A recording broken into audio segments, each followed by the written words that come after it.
नमस्ते दोस्तों, welcome to my YouTube channel. हमने लास्ट क्लास में पढ़ा था कंडीशनल सेंटेंस। अभी तक हमारा कंडीशनल सेंटेंस कंप्लीट नहीं हुआ है। नेक्स्ट हम पढ़ेंगे इस वीडियो के माध्यम से। लेकिन आज हम जो पढ़ रहे हैं वह improbable condition type second. Improbable condition का दूसरा जो नाम है वह इमेजिनरी कंडीशन भी है, जिसे अनरियल कंडीशन भी कहते हैं। यानी एग्जाम में आपको इसको नाम भी पूछा जा सकता है कि इम्प्रोबेबल कंडीशन का दूसरा नाम क्या है, तो इमेजिनरी कंडीशन है।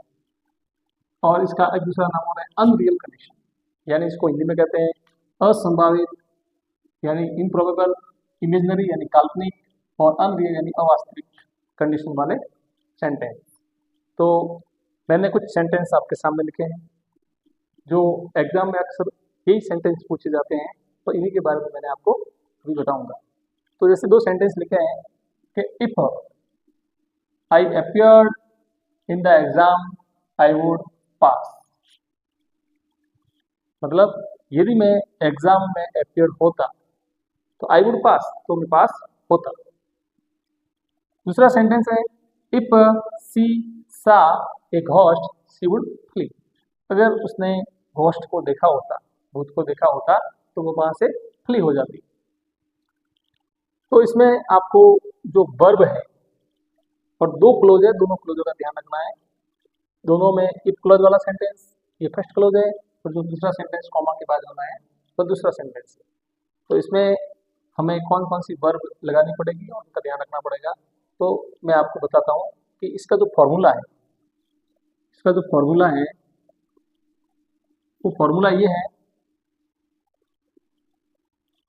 कि यदि इफ वाले क्लोज के अंदर सब्जेक्ट के साथ में वर्ब की सेकंड फॉर्म दी हुई है, यानी पास्ट सिंपल है, पास्ट सिंपल, सेकंड में अपन did not plus first form भी नेगेटिव वाक्य में हो सकता है। तो दूसरे के अंदर हम करेंगे वुड प्लस वर्ब की फर्स्ट फॉर्म का इस्तेमाल करेंगे, ये हमें ध्यान रखना है। वुड प्लस वर्ब की फर्स्ट फॉर्म, और इधर अपन को ध्यान रखना है वर्ब की सेकंड फॉर्म या did not plus first form. यहाँ पर हमें वुड प्लस वर्ब की फर्स्ट फॉर्म का इस्तेमाल करना है। तो इन बातों का ध्यान रखना है कि अगर सेंटेंस में प्रोबेबल कंडीशन, इम्प्रोबेबल कंडीशन या जो कंडीशन आते हैं और उसमें अगर वर्ब की सेकंड फॉर्म दी हुई है तो उधर हमें वुड प्लस फॉर्म का इस्तेमाल करना है, या प्लस फर्स्ट फॉर्म दी है तो इधर हमें वर्ब की सेकंड फॉर्म का इस्तेमाल करना है, या did not plus first form का इस्तेमाल करना है अगर नेगेटिव दिया हो। तीसरा और चौथा जो सेंटेंस है इसमें ये लिखा हुआ है कि इफ आई वर यू, अगर मैं तुम होता तो I would buy an iPhone, तो मैं आईफोन खरीदता। यानी ये काल्पनिक है और ये अवास्तविक शर्त है, अनरियल है, ठीक है, इम्प्रोबेबल है। यदि मैं तुम होता तो मैं क्या करता, आईफोन खरीदता। सेकंड है if he were A bird, यदि मैं पक्षी हो, यदि मैं पक्षी हो, ही वुड फ्लाई, तो वह उड़ता। यदि वह बर्ड होता तो वह फ्लाई करता, उड़ता।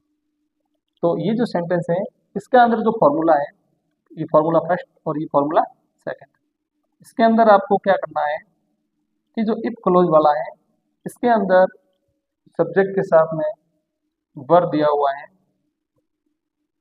यानी ये यदि सेकंड फॉर्म है तो इधर हमें दूसरे क्लोज में वुड प्लस फर्स्ट फॉर्म का इस्तेमाल करना है, ठीक है। तो हमें ये ध्यान रखना है कि ये दो क्लोज है और दोनों क्लोज के अंदर है वो, अगर ये दिया हुआ है तो ये बनना है, और ये दिया हुआ है तो ये आपको सेंटेंस के अंदर पढ़ना है। तो अभी मैं कुछ है वो आपको कुछ सेंटेंस डालता हूँ और उस सेंटेंस के माध्यम से आप है वो मुझे बताने का प्रयास करेंगे। तो अभी कुछ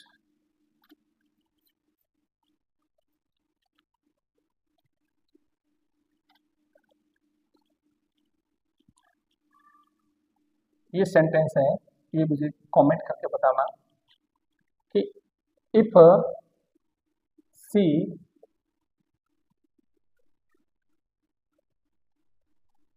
asked me, if she asked me, she blanks me, यहाँ पे मैंने लिखा है कौन। तो अब इस देखिए, if she asked me, she call me, यहाँ पे दी हुई है कि वर्ब की फर्स्ट फॉर्म दी है, उसको अपने के अनुसार बनाना है। तो ये कमेंट करके मुझे बताइए। धन्यवाद, जय हिंद।